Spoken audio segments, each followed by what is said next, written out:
really sure how to start this video, to be honest, so I guess this is it.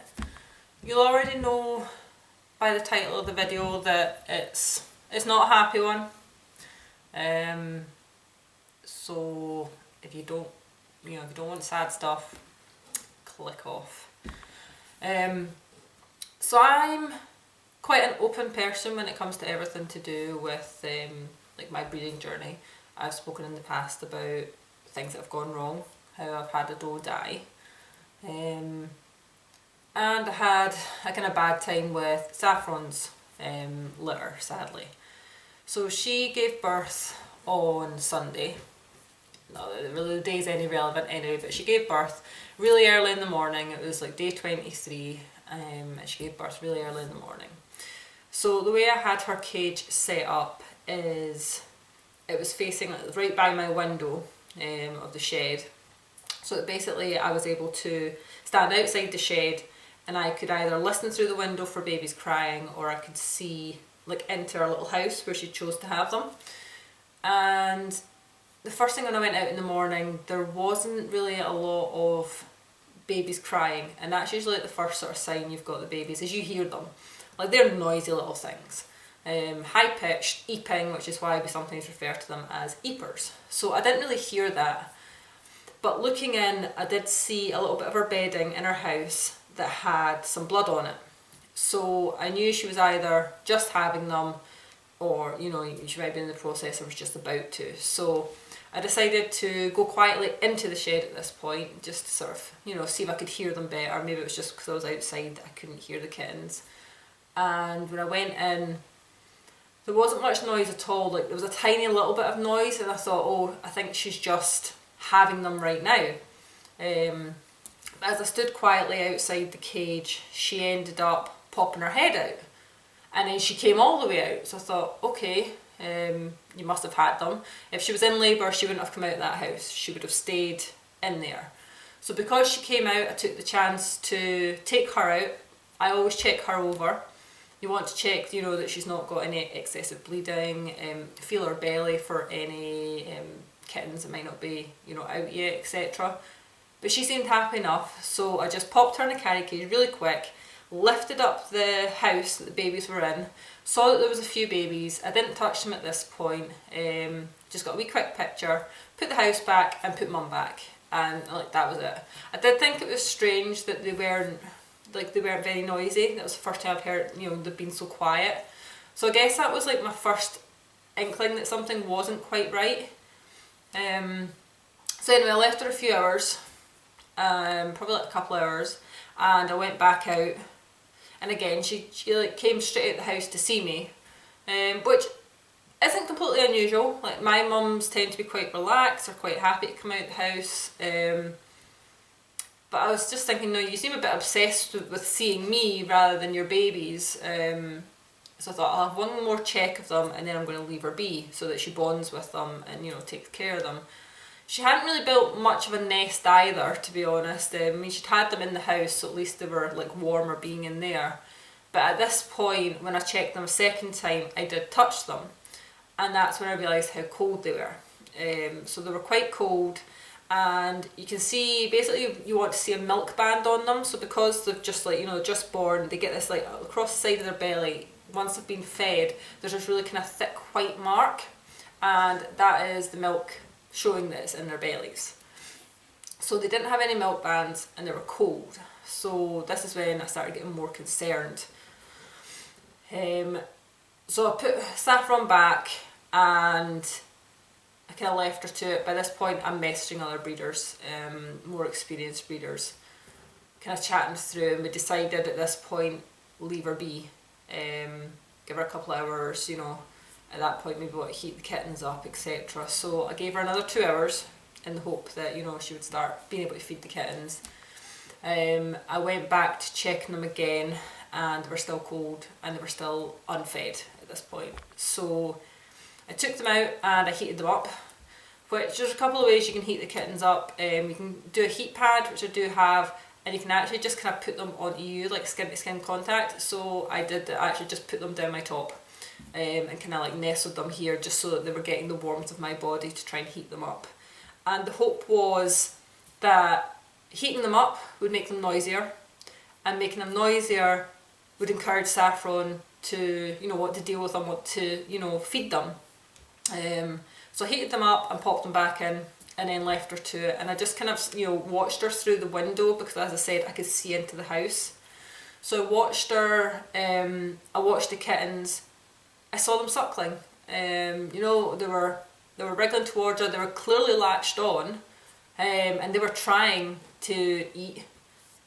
But it was just like our milk just didn't come in. When I checked her later, it was like they were all fixated on like just one nipple. And that one nipple was not giving any milk. So getting really worried at this point. I was supposed to have another mum due at the same time, but she reabsorbed. So I had no other mums basically to take these kittens and give her to, to try and give them a chance of survival. I had no other nursing mums. So at this point, I'm basically trying to think who I know that has young litters. So I'm messaging a few other breeders. And this is, again, going to hit home, like, how much being involved in the fancy and being a part of, like, the community is so important. And I've said it before, I will keep saying it, because without this help, like, without having, this network of other breeders, where would I be? If we go back to what happened with Luna, when Luna ended up dying when her kittens were a few days old, if I didn't know other breeders, those kittens wouldn't have survived. So in this case, I had to approach other breeders to see who had other nursing mums that had young babies. And I found one.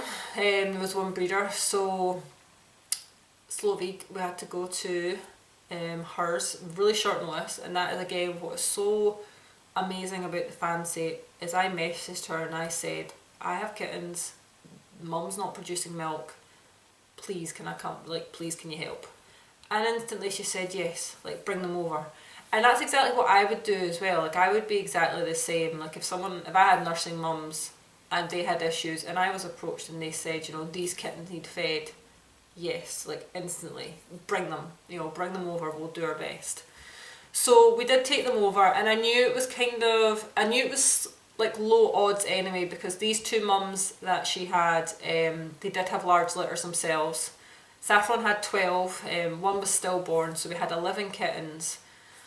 And it was a lot to ask to split these kittens between the mums, but it was also the only chance, because trying to hand feed like newborns is such a slim chance of survival. Like, they were literally hours old, it was so slim.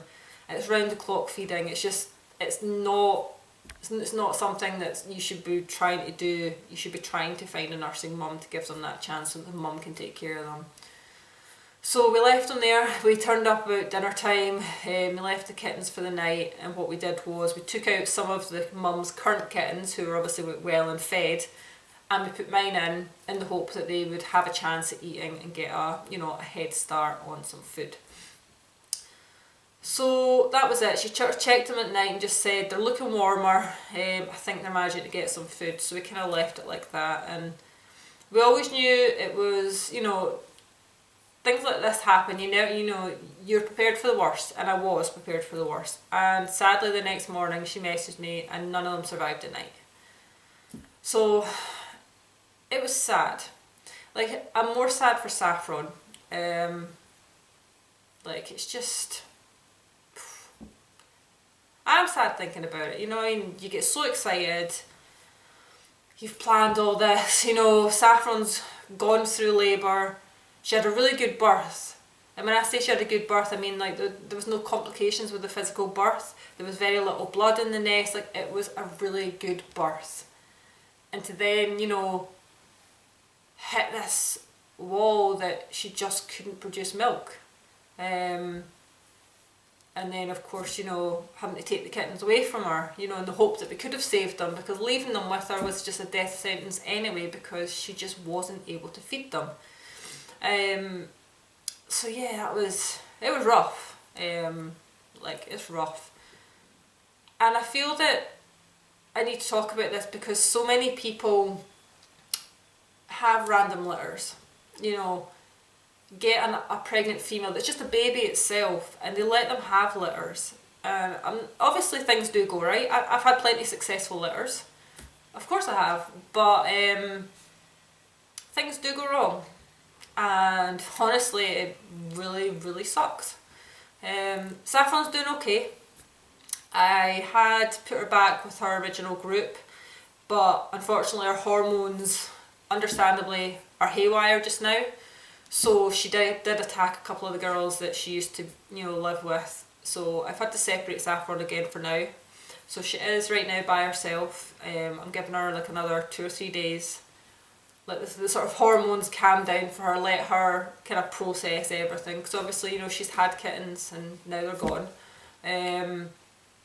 So yeah, it's tough dealing, you know, seeing Saffron like that, you know. And I think it's important to remember, like, that's not her suddenly being aggressive and a sign that she's an aggressive rat because she's, you know, reacted out and attacked 2 of my other ones. Like, that is her hormones. And I understand that. Like, she's sweet as anything with me. She's just not ready to be around other rats yet. And she will go back to them because obviously rats need company. So she will eventually go back to her group.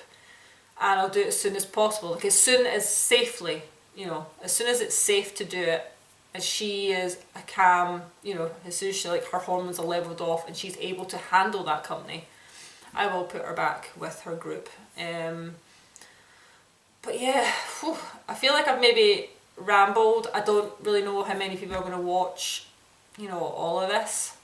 But yeah, things do go wrong. So please remember that things can go wrong. You know, don't just put 2 cute rats together to make cute babies.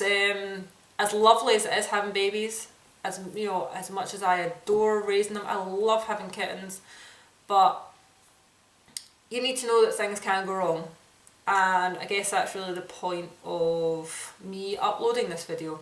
You know, I'll update on how Saffron's doing, most likely on my my social media. I don't think I'll do another update video particularly on her. But yeah, I think I'm just going to stop here. I've rambled enough, so if you made it this far, thank you. Thanks for listening.